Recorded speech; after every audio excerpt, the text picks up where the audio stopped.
इतना पढ़ो कि लोग तुम्हें पागल कहने लगे। गर्मी का मौसम, ना कोई पंखा, ना कूलर, ना एसी।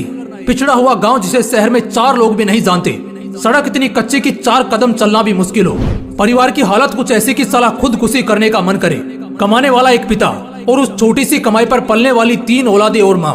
रात ढल रही थी। पूरा गांव एकदम गर्मी से परेशान, इस करवट से उस करवट, बस करवटें बदलकर अपनी नींद पूरी कर रहा था। लाइट्स तो छोड़ो, एक मोमबत्ती का होना भी मुश्किल था। लेकिन तभी उसी गांव के एक झोंपड़े के मकान में एक छोटी सी लालटेन जल रही थी, जिससे कुछ 3 मीटर दूर एक जवान लड़का पसीने से भीगा हुआ अपनी किताबों को रटे जा रहा था।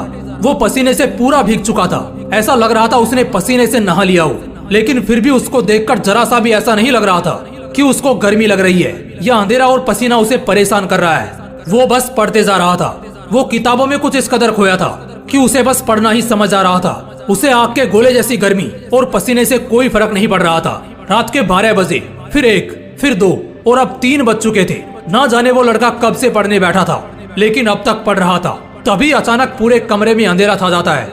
एकदम से गुफ अंधेरा पूरे कमरे को अपनी चपेट में ले लेता है। दरअसल वो लालटेन अब बुझ चुकी थी। उस लड़के के मन में क्या चल रहा होगा उस वक्त, क्या आप बता सकते हो? उस वक्त उस लड़के के जुबान से जो बात निकली ना, कसम से मजा आ जाएगा। वो लड़का बोला, उफ यार, काश थोड़ा और पढ़ लेता। अब बताओ, क्या तुम में से कोई इतना पागल है पढ़ने को? उस लड़के को सब उस गांव में पागल कहते थे। गांव वालों से पता चला कि वो लड़का कब पढ़ने बैठता था, लेकिन कब तक पढ़ता रहेगा कोई नहीं बता सकता था। बल्कि उसको खुद भी याद नहीं रहता था कि वो कितनी देर से पढ़ रहा है। हाँ, मानता हूँ ऐसे किस्से बड़े कम ही सुनने और देखने को मिलते हैं, लेकिन जब भी मिलते हैं कसम से दिल में आग लगा देते हैं। इतना पढ़ने वाला लड़का पता है आगे क्या करता है? 2012 बैच का यूपीएससी क्रैक करता है और एक बहुत ही बड़ा आदमी बनता है। जब इतनी आग हो सीने में, तभी तो मजा आएगा जीने में। मैं कहता हूँ उस हालात से लड़कर, संघर्षों से भिड़कर जब एक गरीब और अनाथ लड़का बड़े सपनों को पूरा कर सकता है, तो फिर तुम क्यों नहीं? अगर दिल में आग लगी हो ना, तो एग्जाम फॉर्म के वो 500 रुपए तुम्हें नहीं रोकने वाले। उन गरीब लड़कों के पास फॉर्म भरने तक के पैसे नहीं होते हैं, लेकिन दिल में आग होती है और वही आग उन्हें ताज दिलवाती है। पढ़ाई भागने के लिए नहीं बनी, पढ़ने के लिए बनी है। पढ़ाई करने के लिए बनी है। अगर 2 साल भी खुद को दे दिए ना, जहाँ तुम्हारे लिए दिन रात, सुबह शाम, अंधेरा उजाला कुछ मायने नहीं रखेगा। मायने रखेगी तो सिर्फ एक चीज कि बस बहुत हो गया, अब सिर्फ और सिर्फ पढ़ना है। चाहे कुछ भी हो जाए, बस पढ़ना है। वैसे इसके लिए खुद को उकसाना नहीं है और ना कोई जबरदस्ती करनी है। बस अपने दिमाग को और अपने मन को समझाना है पढ़ने के लिए।